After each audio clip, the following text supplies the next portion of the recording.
ఈరోజు శ్రీ సత్యసాయి జిల్లా కదిరి పట్టణం నందు మరి మన్యశ్రీ కాంశీరామ్ గారి 91వ జయంతిని మరి బహుజన్ సమాజ్ పార్టీ తరపున ఘనంగా నివాళులర్పించడం జరుగుతూ ఉంది. ఎందుకంటే మన్యశ్రీ కాంశీరామ్ గారు మరి ఉద్యోగం చేసుకుంటూ తాను ఉద్యోగం రీత్యా ఉన్నటువంటి సందర్భంలో మరి అంబేద్కర్ వర్ధంతికి జయంతికి మరి ఈ పాలక ప్రభుత్వాలు సెలవు ప్రకటించలేదని చెప్పేసి అక్కడ ఈయన ఆఫీసులో పనిచేస్తున్నటువంటి దీనబంధువు ఒక వాల్మీకి సామాజిక వర్గం చెందినటువంటి వాల్మీకి పోయ ఒక వారం రోజులు నిరాహార దీక్ష చేస్తే ఏమయ్యా ఇది ఎందుకు చేస్తున్నావు అని చెప్పేసి మరి కాంశీరామ్ గారిని అతన్ని అడిగితే ఈ దేశంలో మరి అట్టడుగు వర్గాలు ఈరోజు సగౌరవంగా తిరుగుతున్నారంటే దానికి కారణము మా మహనీయుడు డాక్టర్ బిఆర్ అంబేద్కర్ గారు. మరి ఆయన సెలవు దినాలు ప్రకటిస్తున్నారు. సెలవు దినాలు ప్రకటించకపోవడము ఈ దేశంలో పాలకులు దుర్మార్గమైన ఆలోచనలో ఉన్నారు. మరి పండగలకు పబ్బాలకు దేనికి సంబంధం లేని దానిలకు ప్రకటిస్తున్నారు సెలవులు. మరి ఈరోజు మా మహనీయునికి సెలవులు ప్రకటించలేదని చెప్పేసి దీనబంధు నిరాహార దీక్ష చేస్తే ఆ రోజే ఇతని గురించి అంబేద్కర్ గారి గురించి ఈయన తెలుసుకొని ఈ దేశం మనం మారాలి, మనము ఈ దేశాన్ని అట్టడుగు వర్గాలకు పూలే అంబేద్కర్ ఆలోచన విధానాన్ని బహుజన రాజ్యాధికారం కావాలని చెప్పేసి ఆ రోజే బహుజన సమాజ్ పార్టీని స్థాపించినటువంటి మహనీయుడు మన్యశ్రీ కాంశీరామ్ గారు. ఎందుకంటే భారతదేశంలో అనేక కుల మత దోపిడీ కబ్జాదారుల పార్టీలు మరి భారతదేశంలో 7 కులాలు మరి ప్రధానులుగా పనిచేస్తే 7 కులాలే పనిచేస్తా ఉన్నాయి. మరి ఈ రాష్ట్రంలోకి వస్తే 2 కులాలే 78 సంవత్సరాలుగా పరిపాలన చేస్తున్నాయి.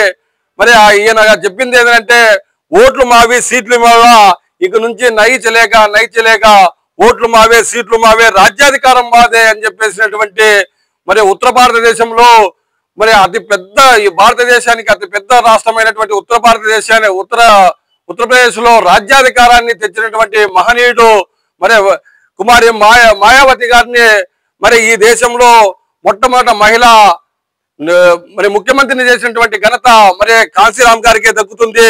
ఎందుకంటే భారతదేశంలో బీసీల సమస్య భారతదేశ సమస్య అని చెప్పి మరి బీసీలు కులగణన చేయాలని చెప్పేసి ఆ రోజే ఈయన 1990 ఆ మధ్య కాలంలోనే రోజుకు 10,000 మంది తగ్గకుండా 48 రోజులు మరి ఢిల్లీలో నిరాహార దీక్ష చేసినటువంటి మహనీయుడు మరి కాంశీరామ్ గారు. అప్పుడే ఈ విపి సింగ్ మరి పివి అప్పుడున్నటువంటి ప్రధాని విపి సింగ్ కు మరి నువ్వు కులగణన చేస్తావా, కుర్చీ ఖాళీ చేస్తావా అని చెప్పేసి నిలదీసినటువంటి మహనీయుడు కాంశీరామ్ గారు. మరి ఆయన ఆలోచన విధానాన్ని భారతదేశంలో మరి అతి పెద్ద 3వ జాతీయ పార్టీని మనకు అందించాడు. మరి బహుజన్ సమాజ్ పార్టీకి ఓట్లు వేసుకుంటే బహుజనులంతా సగౌరవంగా తిరుగుతారు. ఈరోజు కులగణన చేయకుండా పోతే ఈ పాలకులు మరి మనకు 78 ఏళ్ళుగా మోసం చేస్తా ఉన్నారు. మరి 60% ఉన్నటువంటి మనకు 24%కే మరి పరితం చేశారు. ఒకసారి తెలంగాణలో మనం చూస్తే 54 మార్కులు వచ్చినటువంటి ఓసీకి ఉద్యోగం వస్తుంది, 65 మార్కులు వచ్చినటువంటి బీసీ కులాలకు ఉద్యోగం రాలేదంటే ఈ రోజు ఈ భారతదేశం ఏ విధంగా పయనిస్తుందో మరి ఒక్క ఆందోళన చేయలేదు, ఒక వినతి పత్రం ఇవ్వలేదు. మరి అగ్రకుల పేదల పేరుతో 10% రిజర్వేషన్ తెచ్చినటువంటి ఈ నరేంద్ర మోడీ గవర్నమెంట్ ను మనం నిలదీయాలా లేదా? ఒకసారి భారతదేశ ప్రజలారా మరి ఆంధ్రప్రదేశ్ ప్రజలారా ఒకసారి ఆలోచించండి. ఎందుకంటే బీహార్ రాష్ట్రంలో మరి గౌరవ ముఖ్యమంత్రి నితీష్ కుమార్ నాయకత్వాన మరి అక్కడ కులగణన చేస్తే బీసీలకు 63% పైన మరి ఈ రోజు వచ్చింది. మరి తెలంగాణ రాష్ట్రంలో మరి ఈ రోజు కాంగ్రెస్ ప్రభుత్వం అక్కడ బీసీల కులగణన చేస్తా ఉంది. మరి ఈ రాష్ట్రంలో ఉన్నటువంటి ముఖ్యమంత్రి గౌరవ ముఖ్యమంత్రి నారా చంద్రబాబు నాయుడు గారు ఎందుకు చేయలేదు? మరి మనమంతా ఆలోచన చేసి ఆందోళన చేసి మనమెంత, మేమెంత, మాకెంత, మీరెంత, మీకెంత అనేది తీసుకొని రావాలని చెప్పేసి మరి ఈరోజు బీసీలంతా ఏకమయ్యి బీసీ సమన్వయ కమిటీని ఏర్పాటు చేసుకుంటున్నారు.